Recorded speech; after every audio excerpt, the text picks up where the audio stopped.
অবৈধ কয়লা বাণিজ্যের খবর ফের শিরোনামে। মেঘালয় থেকে আসামে প্রবেশের পথে পুলিশের তল্লাশিতে ধরা পড়ল কয়লা বোঝাই ট্রাক। এতেই স্বাভাবিকভাবেই প্রশ্ন উঠতে শুরু করেছে, তাহলে কি অবৈধ উপায়ে কয়লা বাণিজ্যের কারবারি ফের শুরু হলো নাকি?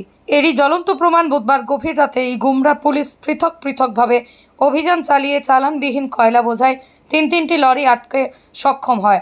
লরিগুলির রেজিস্ট্রেশন নম্বর হচ্ছে RJ23JC2543, RJ23JC5150, RJ23GB6923। লরিগুলোর সঙ্গে আটক করা হয় চালক এবং সহচালককে।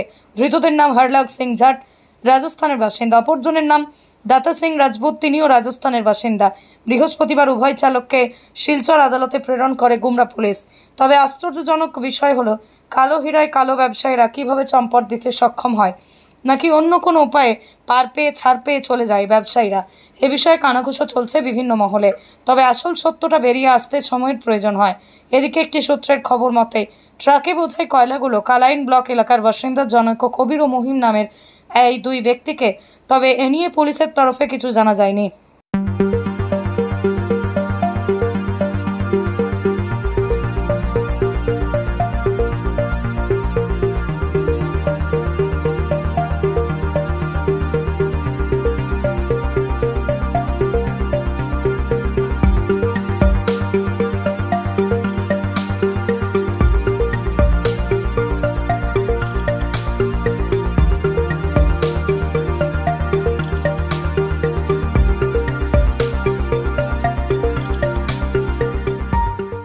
অবৈধ কয়লা বাণিজ্যের খবর ফের শিরোনামে। মেঘালয় থেকে আসামে প্রবেশের পথে পুলিশের তল্লাশিতে ধরা পড়ল কয়লা বোঝাই ট্রাক।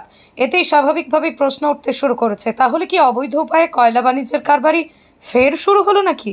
এরই জ্বলন্ত প্রমাণ বুধবার গভীর রাতে এই গুমরা পুলিশ পৃথকভাবে অভিযান চালিয়ে চালানবিহীন কয়লা বোঝাই তিনটি লরি আটকে সক্ষম হয়। লরিগুলির রেজিস্ট্রেশন নম্বর হচ্ছে RJ23JC2543, RJ23JC5150, RJ23GB6923। লরিগুলোর সঙ্গে আটক করা হয় চালক এবং সহচালককে। ধৃতদের নাম হরলাগ সিং জাট, রাজস্থানের বাসিন্দা। অপরজনের নাম দাতা সিং রাজপুত, তিনিও রাজস্থানের বাসিন্দা। বৃহস্পতিবার উভয় চালককে শিলচর আদালতে প্রেরণ করে গুমরা পুলিশ। তবে আশ্চর্যজনক বিষয় হলো, কালো হীরায় কালো ব্যবসায়ীরা কীভাবে চম্পট দিতে সক্ষম হয়, নাকি অন্য কোনো উপায়ে পার পেয়ে ছাড় পেয়ে চলে যায় ব্যবসায়ীরা, এ বিষয়ে কানাঘুষো চলছে বিভিন্ন মহলে। তবে আসল সত্যটা বেরিয়ে আসতে সময়ের প্রয়োজন হয়। এদিকে একটি সূত্রের খবর মতে, ট্রাকে বোঝাই কয়লাগুলো কালাইন ব্লক এলাকার বাসিন্দা জনৈক কবির ও মহিম নামের এই দুই ব্যক্তিকে। তবে এ নিয়ে পুলিশের তরফে কিছু জানা যায়নি।